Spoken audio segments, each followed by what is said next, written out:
Hello, this is Julian with Coffee Reviews, and today we will be reviewing the Nguisse Nare anaerobic natural processed Ethiopia from Botz Coffee. And there's the bag right there.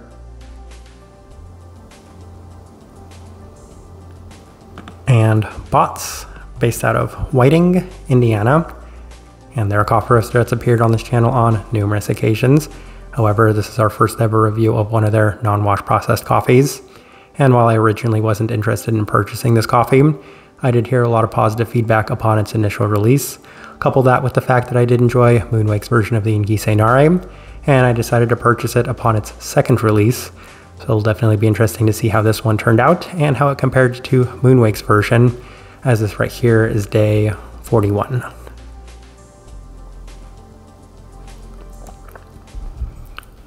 And recipe we went with for this coffee was our standard recipe at a 16:1 water to coffee ratio, brewed at 96 degrees Celsius, about 205 degrees Fahrenheit. And I like this one best through the V60, which indicates a more medium fine grind roast profile for this coffee. So one thing I can tell you for sure is that it's not quite as light as Moonwake's ultralight version of this coffee. But then again, Botz isn't necessarily known to be the lightest roasting coffee roaster out there, as I oftentimes describe their roasting profile as being on the more modern side of that medium light. And even with the processing on this coffee, you can definitely tell that it's not necessarily the lightest coffee out there, but even then I wouldn't necessarily say that it skews too far along the development scale.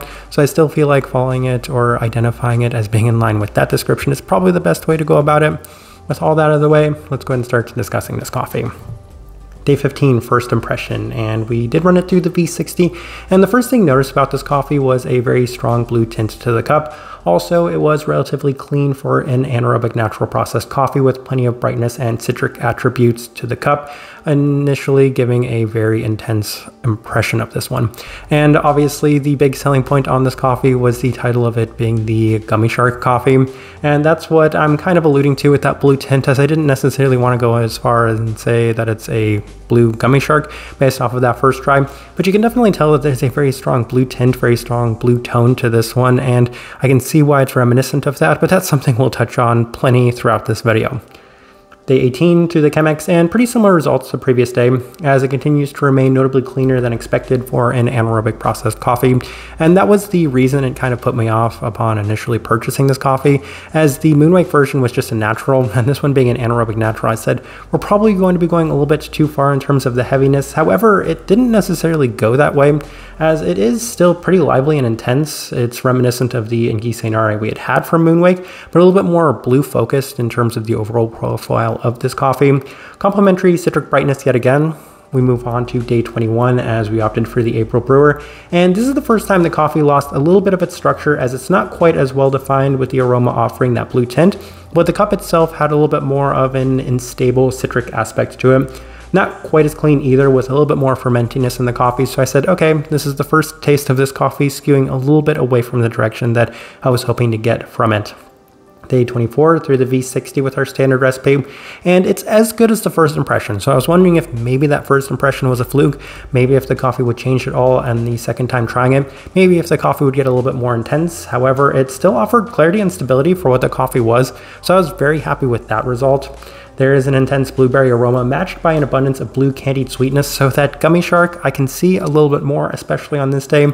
Plenty of citric brightness and a much more even sense, so this one was quite nice. Best day I'd experienced of the coffee up to this point.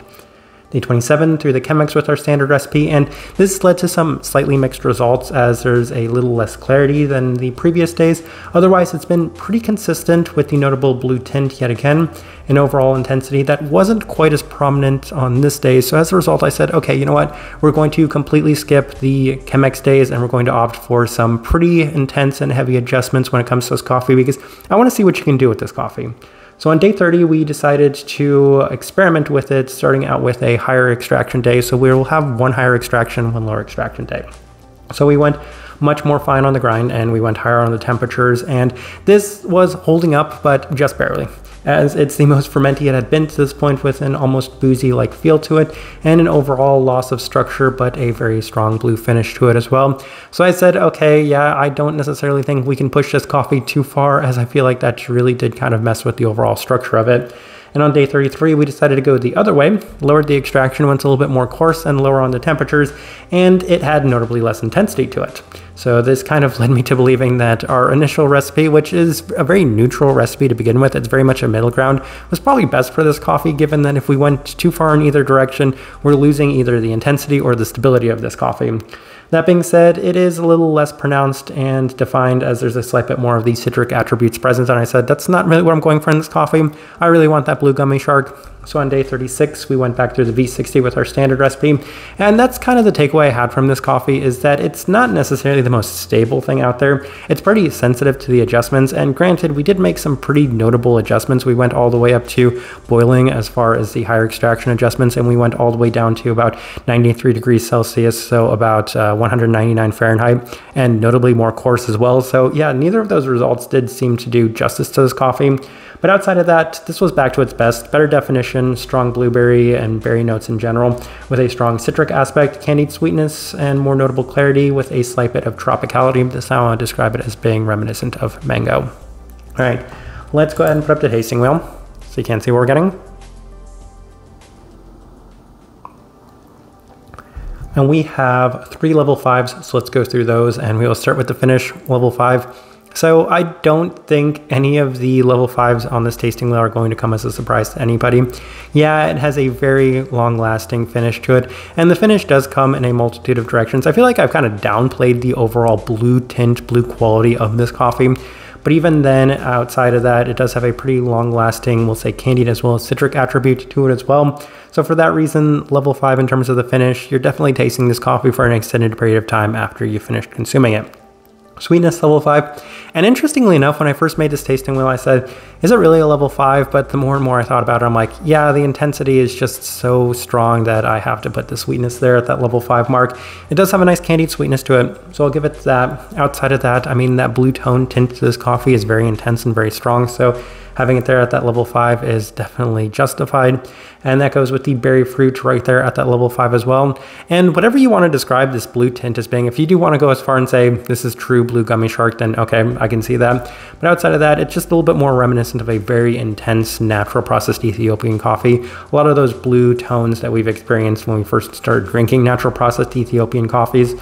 So I definitely feel that, and for that reason, the berry fruit was justified there at that level 5 mark. Let's go through the level 4s. We'll start with the acidity level 4. As I kind of mentioned, this coffee is very bright, and you push it, you get a little bit more of that brightness too. It loses a little bit of its structure, and I think that this might be a result of the processing on this coffee. So that's an important one in this tasting wheel. We'll move over to the citrus fruit level 4, and if I remember correctly, I think that they have another citric note on here. I might be getting it mixed up with the other Botz coffee that we're reviewing. Regardless, there is a very strong candied citric tone to this coffee as well, which does go to complement the very intense blue tone within this coffee. So citrus fruit definitely justified there at that level 4. Body level 4. That might be one of the biggest surprises of this coffee. This is a Ethiopian coffee after all, so having the body score as high as it did is kind of interesting to me, because this one had a fair bit of texture to it. And as I'm looking at this tasting while I'm drinking this coffee, I'm like, yeah, it actually does have a lot of body, so I don't really necessarily know what to make of that, but level 4 is what I experienced for this coffee. And then we will go through the level 3s real quick. Stone fruit, I briefly mentioned that tropicality, that mango-like feel that's also present within this coffee. Caramel level 3, and that's very much the candied aspect that is present within this coffee as well. And then the final thing worth discussing is the cleanliness level 4. And that's very interesting and the most important part of this tasting wheel, because once again, you have to take the entire picture of this tasting wheel together. And given that the cleanliness is scoring at that level 4, I think that says a lot about the rest of the coffee, because usually if the cleanliness is anywhere lower than that level 4, if it's a 3 or lower, then you're usually experiencing maybe a little bit too heavy or overbearing of a cup of coffee.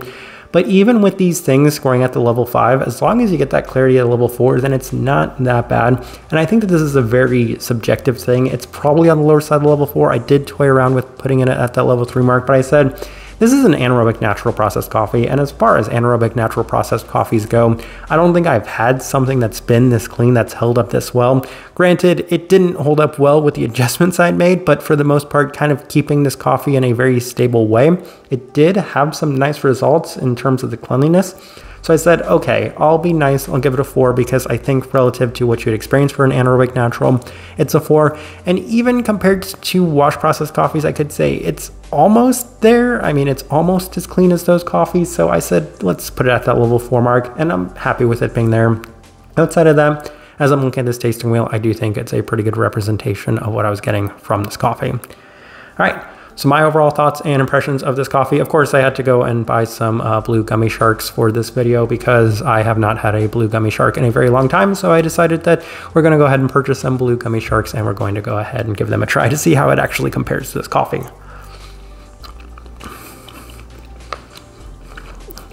And I'll be completely honest, I did have a couple of blue gummy sharks before this video. I can see it.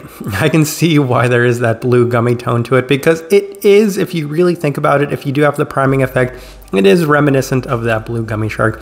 And if I had to kind of compare this alongside a Moonwake's version, I think I had a slight preference towards this one, mostly because they were both pretty clean for what they were. But outside of that, this one had maybe a little bit more intensity to it. So if you're going to offer me a pretty similar level of cleanliness, then I am going to enjoy the intensity a little bit more, assuming that that's still maintained and stable throughout. So I think for that reason, I just slightly preferred this one.